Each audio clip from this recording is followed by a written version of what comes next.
आज यहाँ पे अखनूर में भारतीय जनता पार्टी के जिला कार्यालय में माननीय प्रधानमंत्री नरेंद्र भाई मोदी जी के नेतृत्व में भारतीय जनता पार्टी की सरकार और माननीय प्रधानमंत्री नरेंद्र भाई मोदी जी के 12 साल जो लॉन्गेस्ट प्राइम मिनिस्टर ऑफिसर के जो 12 साल बेमिसाल विकास के, विश्वास के और जन कल्याण के हुए हैं, उसी के सिलसिले में आज माननीय डॉक्टर अभिजीत सिंह जसरोटिया जी हमारे बीच में हैं। वो भारतीय जनता पार्टी के प्रदेश के प्रवक्ता हैं, स्पोक्स पर्सन हैं। आज 12 साल बेमिसाल विकास के, विश्वास के और जन कल्याण के उस पर डॉक्टर अभिजीत जसरोटिया जी बात करेंगे, वो आपके सामने करते रखेंगे। मैं माननीय डॉक्टर अभिजीत सिंह जसरोटिया जी से अनुग्रह करूंगा कि वो आज इस वार्ता को संबोधित करें। बहुत बहुत धन्यवाद आपका। हमारे साथ आपके यहाँ के स्थानीय विधायक भगत जी और आपके दीप शर्मा जी जो यहाँ से हमारे जिला के प्रधान भी हैं, और आपकी पूरी समस्त जो अखनूर जिले की टीम है। देखिए, आज जिस चीज के ऊपर मुझे मौका मिला है बात करने का, वो है जो 12 साल बेमिसाल और उस 12 साल के बाद मोदी जी का जो कार्यकाल है, जो इस देश के अंदर, इस आजाद भारत के अंदर ऐसे प्रधानमंत्री सबसे बड़ा कार्यकाल। अब मैं इस पूरे बड़े कार्यकाल की अगर मैं बात करूं तो मुझे लगता नहीं 12 मिनट या 12 घंटे या 12 दिन भी मुझे लगता है शायद कम होंगे। शायद 12 साल दिए जाए तो शायद मैं पूरा कर पाऊं, थोड़ा थोड़ा करके उन सारी चीजों। लेकिन दोस्तों, जो चीजें मुझे लगता है आप प्रेस बंधुओं के थ्रू में पूरे अखनूर में और पूरे हिंदुस्तान में पहुंचाना चाहता हूं, वो ये है कि देश कहां था और देश कहां पहुंचा। तो आप सबको याद होगा यूपी 1 यूपी 2 कार्यकाल का, वो आप सब लोगों ने भी कवर किया होगा कि सुबह हमें कुछ और सुनने को मिले ना मिले, लेकिन एक चीज सुनने को जरूर मिलती थी, वो था भ्रष्टाचार का कुछ ना कुछ नया। हर रोज कोई नया भ्रष्टाचार, हर रोज कोई नई लूट खसूट की घटना, हर रोज कहीं ना कहीं पर कोई दंगा, कोई फसाद हुआ करता। यही नहीं मित्रों कि जब पूरे की पूरी दुनिया तरक्की कर रही थी, केवल उस समय भारत ही डिग्रोथ पर था। और भारत डिग्रोथ पर इसलिए था क्योंकि भारत के अंदर जो अर्थव्यवस्था थी वो सब कुछ थी, वो चंद उन परिवार वाले लोगों के हाथ में थी, ऐसी पार्टी के हाथ में थी जिन्होंने लूट खसूट की चरम सीमा तक क्रॉस कर दी। उस समय पूरे देश को अगर उम्मीद की किरण कहीं से दिखाई दी तो गुजरात से दिखाई दी, क्योंकि देश डिग्रोथ पर था लेकिन गुजरात ग्रोथ पर था। और गुजरात में है आज के हमारे प्रधानमंत्री, उस समय वहां पर मुख्यमंत्री थे। इसलिए पूरे देश के लोगों ने जो विकल्प चुना, जिसे मौका दिया, वो थे नरेंद्र मोदी जी। और नरेंद्र मोदी जी एक भारी बहुमत के साथ इस देश के जब प्रधानमंत्री बने तो उन्होंने खुद को प्रधानमंत्री न कहकर प्रधान सेवक कहा। और उस प्रधान सेवक की भूमिका निभाते हुए अगर आपको याद होगा तो सबसे पहले उन्होंने आते ही क्या बात कही थी, ना खाऊंगा ना खाने दूंगा।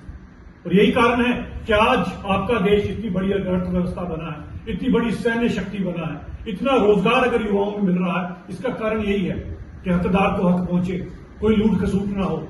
और 12 साल के अंदर जिन मापदंडों को तय किया गया था, उनको अक्षरशः मोदी जी ने पालन किया।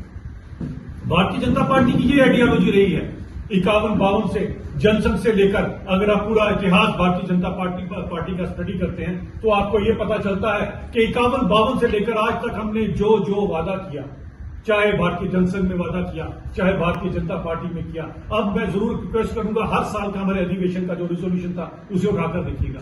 जो कुछ भी आज हम पालन कर रहे हैं, ये 51-52 से हम उसके लिए काम करते रहे। 51-52 में जब हम, मुझे लगता है पूरे देश में बड़े छोटे सी संख्या के अंदर हम लोग होते थे। उस समय तो कई बार तो कांग्रेस ही इसके बाद हमारा मजाक उड़ाते थे। एक बार तो हमने खुद भी अपना मजाक उड़ाया कि हम 2 और हमारे 2 वाला मजाक। और उस समय कांग्रेसीय जब हमारे ऊपर चुटकी लेते थे और कांग्रेसीय जब हमारा मजाक उड़ाया करते थे, उन्हें क्या पता था एक दिन भारत का सूर्योदय होगा। और वो आप देखिए कि आज भारत कहां पर पहुंचा। जो जो वादे हमने किए, हमने लोगों से निभाए।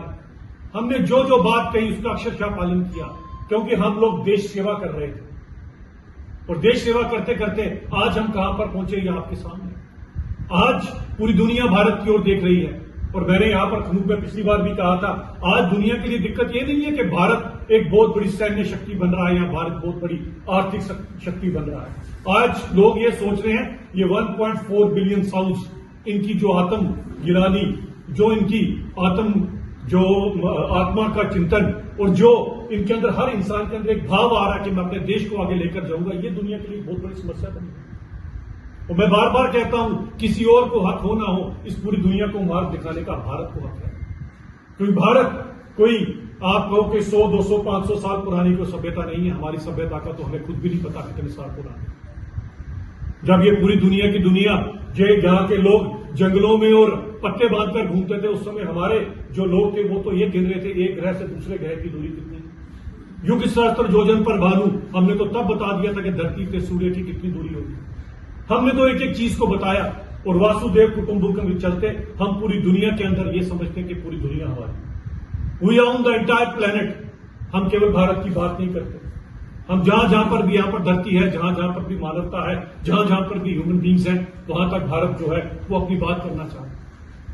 और मोदी जी के रूप में जो हमें प्रधानमंत्री, प्रधान सेवक मिले, वो जिस तरह से इस देश को आगे लेकर जा रहे हैं, इसके लिए आज हम सबके साथ ये सराहना भी करना चाहते हैं। जहां पर उनकी जो हम लंबी आयु के लिए बार बार प्रार्थना करते हैं, वहां हम ये भी समझते हैं कि 2047 का जो विकसित भारत है, उसकी कल्पना जो मोदी जी ने की है, उसमें हर एक इंसान को अपनी आहुति डालना पड़ेगा। ये वो अश्वमेध यज्ञ है जिसके अंदर हर इंसान को आगे आना पड़ेगा।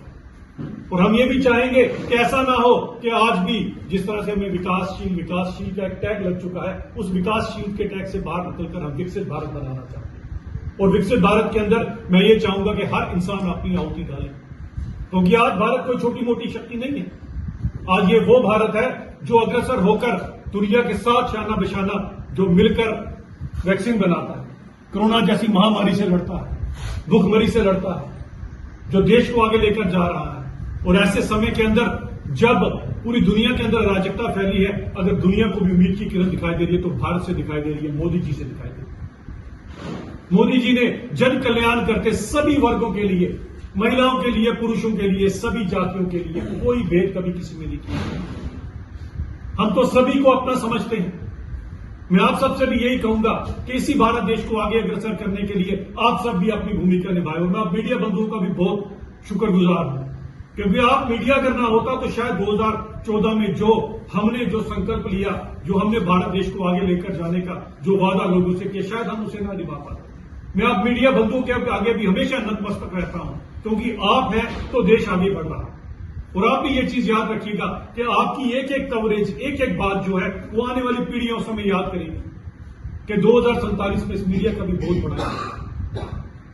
इसीलिए विकसित भारत की ओर अग्रसर होते हुए जहां पर भारतवर्ष आज अग्रसर हो रहा है, उसके अंदर हम सबको ये लेकर चलना है कि भारत एक रहे, क्योंकि दुश्मनों की निगाहें इस देश की तरफ है। डीप स्टेट 24 घंटे एक ही चीज सोच लीजिए कि किस तरह से भारत को पीछे किया जाए। और प्रॉब्लम और दिक्कत की बात यह है कि डीप स्टेट में जो कुछ सोचा जाता है, हमारे पास एक ऐसी अपोजिशन है, वो 1 महीने बाद या 10 दिनों बाद उसी को यहां पर बोलती है।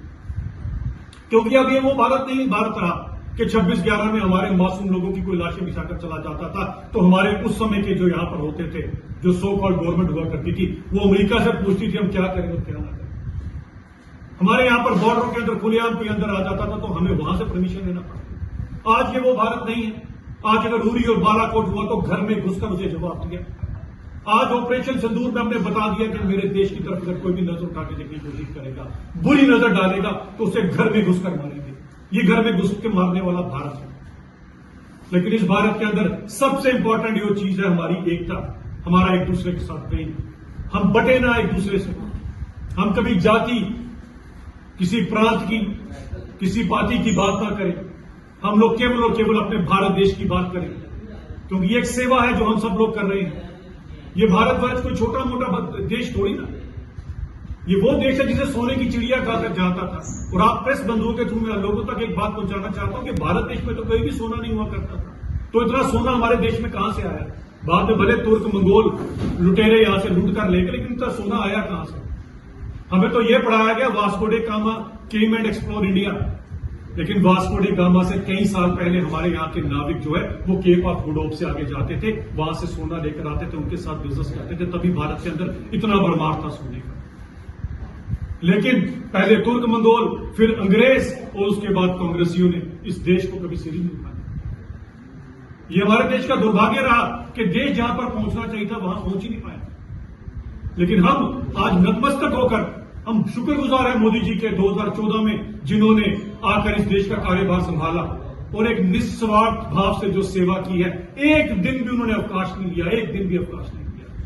यहां पर तो अपोजिशन के लीडर हैं कि यहां चुनाव होते हैं तो पता नहीं कौन कौन सा देश घूम रहे हो। ये होते हैं जब आप लोगों की सेवा करते हो, क्योंकि जब आप सेवा करते हो तो पूरे का पूरा ब्रह्मांड, पूरी कायनात जो है वो भी आपकी मदद करती है।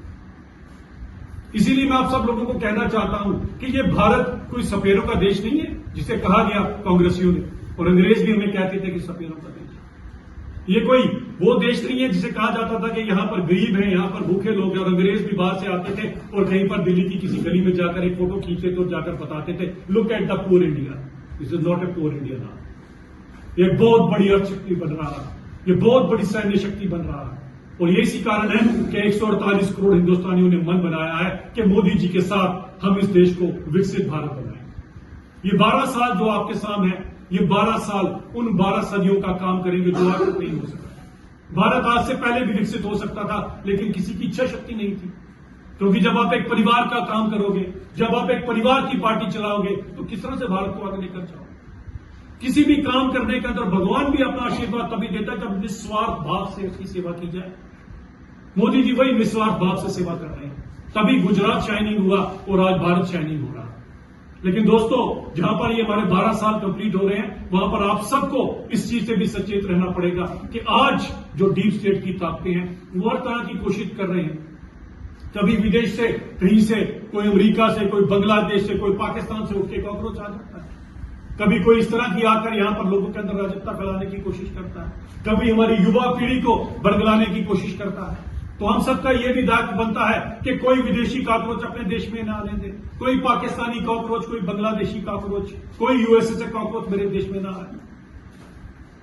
इसीलिए हमारे को युवा पीढ़ी को भी मैं यहां से एक रिक्वेस्ट करना चाहता हूं कि हम पता नहीं रहे ना रहे, खासकर मैं युवा पीढ़ी को कहना चाहता हूं, मैं आपको जेन जी नहीं समझता, because Z is the last word. आप क्यों आखिर में आएंगे? जेड तो लास्ट वर्ड होता है। आप ए हैं, सबसे अव्वल हैं, आप अलिफ हैं, आप सब अ हैं, सबसे आगे हैं। ये भारत देश का युवा है। आपने किसी की तरफ नहीं देखना है, आपने सिर्फ ये देखना है, क्योंकि हम में से पता नहीं, हमारे बीच में हमारे विधायक हैं, शर्मा जी हैं, हम सब पता नहीं जिंदा रहे ना रहे, लेकिन आप युवा पीढ़ी 2047 का विकसित भारत देखोगे। मोदी जी जो रोड मैप बना रहे हैं उसमें युवा पीढ़ी को चलना है आज। लेकिन कोई विदेश से कॉकरोच आके आपको बरगलाएगा तो देश आगे अग्रसर कैसे होगा?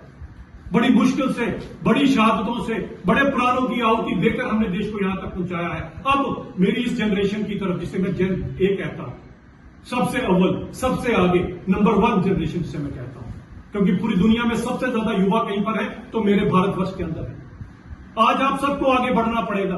ये 2047 का जो बिगुल हमने, आपने युवाओं की बात की तो पेपर लीक हो रहे हैं, सुसाइड हो रहे हैं, उस पर जरा थोड़ी रोशनी डाल दीजिए। मैं इसको कंप्लीट करके फिर मैं आपको तो मैं इसीलिए आज जो 12 साल हमारे कंप्लीट हो रहे हैं, इस 12 साल के अंदर जो जो देश ने किया, जहां जहां पर देश बना, कि जब पूरी दुनिया को लगता था कि शायद इतना बड़ा देश है, पता नहीं आगे लोग पीछे रहे ना रहे, क्योंकि जब वैक्सीन हिंदुस्तान में आती थी तो हमारे से, जो मेरी उम्र में और मेरे से छोटे लोग हैं, उनको पता होगा आज भी ये 3 दाग यहां पर है, जो पोलियो, तशद्दुद, शायद काली खांसी के, और आपको शायद जानकर हैरानगी होगी इन सब चीजों के अंदर कि ये वैक्सीन हमारे देश में तब पहुंची जब दुनिया से बीमारी खत्म हो चुकी थी। आज कोरोना काल के अंदर मोदी जी ने, आज कोरोना काल के अंदर हमारे साइंटिस्टों ने शाना बशाना दुनिया से मिलकर ये वैक्सीन बनाई। सोचिए अगर भारतीय जनता पार्टी ना होती, हमारी सरकार ना होती, और कहीं वही यूपीए 1, यूपीए 2 का कार्यकाल होता, तो शायद आधा देश आज डूब चुका होता।